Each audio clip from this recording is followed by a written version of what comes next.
Hello guys, welcome to today's video. A lot is happening this next week, and today I'm going to talk about impeachment, martial law, Iran, and the possibility of something similar to a civil war happening. And let's get started. So as we all know, Donald Trump has been impeached for a second time by the House, becoming the only president in all American history to happen to. At the moment, I only see 60 to 65 senators voting to convict him, just short and failing. I don't expect him to be convicted at this moment. And with Trump's favorability rating being at just 29 in the nation overall, and just over 60% within the GOP, he is walking around thin ice. And with Trump possibly pardoning himself, those numbers will likely drop more. There's also the chance that since it's the end of his presidency, he might go out with a bang and try to contest the election more and try to implement some form of martial law. Also, talk about martial law. The CEO of MyPillow was a couple days ago spotted talking with Trump and being at the White House. Notes saying things like martial law if necessary. People say nope, it can't happen here in America. It can, honestly, and it's been at least talked about within the White House, between him and Trump to some degree at least. But the only way I can see Trump doing this is if on the 20th there's lots of violence, not only in DC but throughout America as well. On top of that, there would have to be dozens of deaths, sadly, and chaos for it to be implemented. It's pretty unlikely in the DC since there's 30,000 troops from the National Guard, but that's a lot in my opinion, since it only takes one military guard to cause national chaos at the moment. And I can only see martial law being triggered if there are violent attacks not only in DC but more likely in state capitals. It could also take DC by surprise since the National Guard, a decent portion of it, is in DC at the moment. And having insurrections everywhere will be quite chaotic for them. If they are planned to the same degree as it was back on January 6th, then there's going to be problems. So if you look closely at the notes, it says things like, there we go. So as you can see, it says move Kash Patel to CIA acting, trigger emergency powers, and make clear it was China and Iran. So they're trying to move Kash Patel, a pre-Trump ally, into the CIA, which I'm not sure what's gonna happen if he's gonna be moved or if everything's gonna stay the same. And for trigger emergency powers, in order for Trump to have more control, there will have to be mass chaos, and from all of this, I assume that they might try to cut off communications and electricity, or try to at least, throughout parts of the nation, and say it was a foreign attack. As seen by the 6th of January, they could maybe get help from the Pentagon, or if Kash Patel is moved, they could get some help from someone within the CIA. And then they could try to do some form of martial law. And then, with that, they could contest the election even more, to a degree we have not even seen before. I'm not saying all of these things will of course happen, but these are just at least their plans, or the things they would like to do if all the stars would align themselves. And as seen about what happened on the 6th, that was extremely planned out by a group of leaders which are gonna try to do the same on the 20th as well. Maybe even more planned out, to be honest. So related to this, Secretary of State Mike Pompeo himself declares that Iran is the new home base for Al-Qaeda, which has alarmed me about Trump possibly trying to attack Iran to cause enough civil unrest to invoke martial law. But what has kept this worry constant for me is how the Trump administration, I know they've wanted to help there to be peace in the Middle East, but with them meeting with Israeli Secret Service Mossad last minute, last week, it begs the question for what reason they're doing that, and I hope they're trying to do it for a good reason and not think of going to war with Iran as a good backup to implement martial law. And even if there would be a war with any country, I don't think nukes would be used, since they are really frowned upon by both our allies and our enemies. But there is nothing more dramatic than a nuke to cause chaos, both nationally and internationally.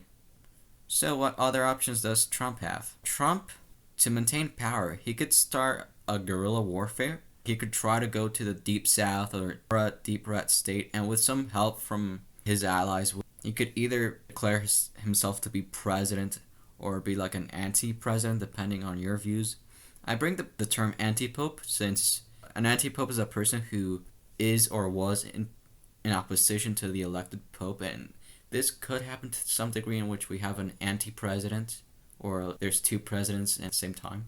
And if he pursues this option to any degree, with him having some form of a loyal government to him, either inside the US or outside, we could possibly see a new age of possibly terrorism, a lot like terrorism in Northern Ireland back in the 90s, with a combination of the years of lead in Italy, in which was a really dark time that included kidnapping of people, bombings, terrorism, and even killing of leaders. And this is sadly one of the more likely options at the moment, since, think about it, if you would read the news that America's going on at the moment, like the Capitol insurrection, just put another country's name, you would clearly see that that nation would be on the verge of a government collapse or even civil war. And many Americans don't realize this since they've never expected this before to happen here, nor do they have any previous experience with this occurring here. And it being uncharted lands makes this so much more dangerous and easier to happen. So, do I personally believe there will be some form of a civil war? Here's the thing.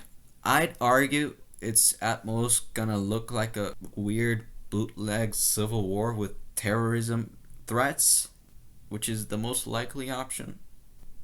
And the only way I could see this being worse the only way I can see this becoming worse than being a full-blown civil war is if Trump decides to go even more and just goes in 100%, then this could reach more into the territory of a maybe neo-civil war, if that's a thing already. And once Biden is sworn in, it would slowly make the tension go from a civil war to an insurrection. But if Biden does not get sworn in, then that's the most chaotic scenario out there. Also, there's the chance that someone stationed in DC right now might want to harm Biden or a former president attending, as seen by reports like this one saying that people fear some of the very people assigned to protect the city over the next several days, since they could present a threat to the incoming president and other important people in attendance. And there's also been cases of people trying to get in with fake guard IDs. One even had 500 rounds of ammo. And it's worrying that only one person is needed out of 30,000 people stationed. And just one simple mistake could make the 20th of January a dark day. And the FBI cannot afford not even one mistake. And another scary thing is Joe Biden's safety. He's gonna be the oldest president in all time at the age of 78. And historically, on average, a president dies in office every 15 to 30 years-ish. And the last one was JFK, who was also a Catholic back in the 60s, which was over 50 years ago. And on average, a president dies in office every 15 to 30 years. The last one being JFK back 50 years ago in the 60s. And combined with how chaotic and dangerous America is right now, the Secret Service is gonna have to be extremely careful and efficient, which is another reason why inauguration should be behind closed doors, since this is not a time America can take its chances, since if anything bad happens to him before he's inaugurated, it will be the most chaotic scenario, and that would let us on a path to total war, and end us in what I call a neo-civil war, basically. And what worries me is that Americans don't realize this, how bad things are, and until Joe Biden is not in office, then things have a potential to get even worse than what many think, honestly. And this is the most divided that the nation has been since, sadly, 1865, and will likely stay this way for the remainder of this decade, sadly. Overall, these coming days are going to be really historical and important, since it will set the path of what this decade, and possibly even more, will look like. And will it be filled with terrorism or maybe even war? Or will it be filled with a story of rebuilding and unity? Only time can tell, sadly. And that's it. Thank you guys for watching. Please like and subscribe, and see you next time. Stay safe. Bye. I also would like to mention that it would mean a lot to me if you guys shared my videos with friends and family who are interested in politics. At this rate, by November, I will have at least one of the requirements checked to start gaining money from YouTube and financially support myself. But I'm still not sure if I will have the other requirement, which is 1,000 subscribers, by then. And it would mean a lot to me since I put a lot of work into my videos. And just wanted to say thank you to everyone who's following me on this journey and supporting what I do. Just wanted to say thank you.